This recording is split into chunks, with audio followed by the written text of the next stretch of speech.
अस्सलाम वालेकुम।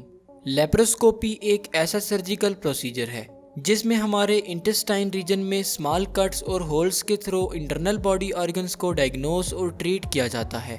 लेप्रोस्कोपी में 1/2 इंच साइज के 3 to 4 कट्स लगाए जाते हैं, जबकि ट्रेडिशनल ओपन सर्जरी में तकरीबन 6 इंच का एक ही बड़ा कट लगाया जाता है। इसीलिए लेप्रोस्कोपी को अक्सर मिनिमली इन्वेजिव सर्जरी भी कहा जाता है।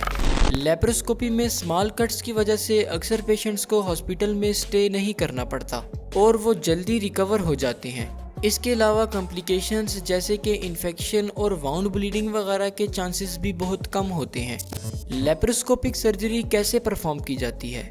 सर्जरी से पहले ऑपरेशन थिएटर में पेशेंट्स को वेन्स के थ्रू न्यूट्रिएंट्स ट्रांसफर किए जाते हैं, जबकि ब्रीथिंग ट्यूब के थ्रू एयरवेज को ओपन रखा जाता है ताकि सर्जरी के दौरान ब्रीथिंग इश्यूज ना आए।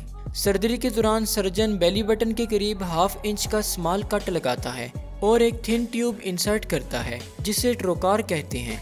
इस ट्रोकार से गैस ट्यूब इंटेस्टाइन में इंसर्ट की जाती है और गैस की मदद से इंटेस्टाइन को फुलाया जाता है ताकि एब्डोमेन वॉल और ऑर्गन्स में स्पेस क्रिएट हो सके।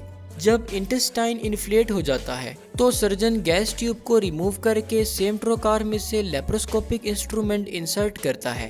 लेप्रोस्कोपिक इंस्ट्रूमेंट एक स्मॉल थिन ट्यूब होती है जिसके फ्रंट पर लाइट और कैमरा सोर्स अटैच्ड होते हैं और दूसरी साइड से ये इंस्ट्रूमेंट एक वीडियो विजुअलाइजिंग मॉनिटर के साथ अटैच्ड होता है।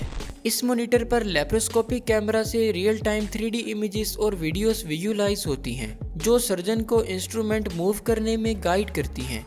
इस तरह डिफरेंट इंटेस्टाइनल कंडीशंस और इवन कैंसर्स को भी डिटेक्ट करके रिमूव किया जाता है। लेप्रोस्कोपिक सर्जरी के बाद स्किन कट्स को स्टिच कर लिया जाता है और अक्सर पेशेंट्स को सेम डे ही डिस्चार्ज कर दिया जाता है। लेप्रोस्कोपी को गैस्ट्रोएंटेरोलॉजी, गायनेकोलॉजी और यूरोलॉजी कंडीशंस की डायग्नोसिस और ट्रीटमेंट के लिए इस्तेमाल किया जाता है। बहुत सी ऐसी कंडीशंस जिन्हें अल्ट्रासाउंड वगैरह से डिटेक्ट करना मुश्किल होता है, उनके लिए लेप्रोस्कोपी परफॉर्म की जाती है। इसके अलावा ऑर्गन रिमूवल सर्जरीज जैसा कि गाल ब्लेडर रिमूवल या प्रोस्टेट रिमूवल सर्जरीज में भी लेप्रोस्कोपी से काम लिया जाता है। रोबोटिक्स इन लेप्रोस्कोपी। न्यू साइंटिफिक एडवांसमेंट्स की वजह से आजकल लेप्रोस्कोपी में रोबोट टेक्नोलॉजी भी इस्तेमाल होती है। ज़्यादातर सर्जन्स लेप्रोस्कोपी के दौरान लेप्रोस्कोपिक इंस्ट्रूमेंट्स की मैनुअल हैंडलिंग के बजाय रोबोटिक मैकेनिकल आर्म्स का इस्तेमाल करते हैं।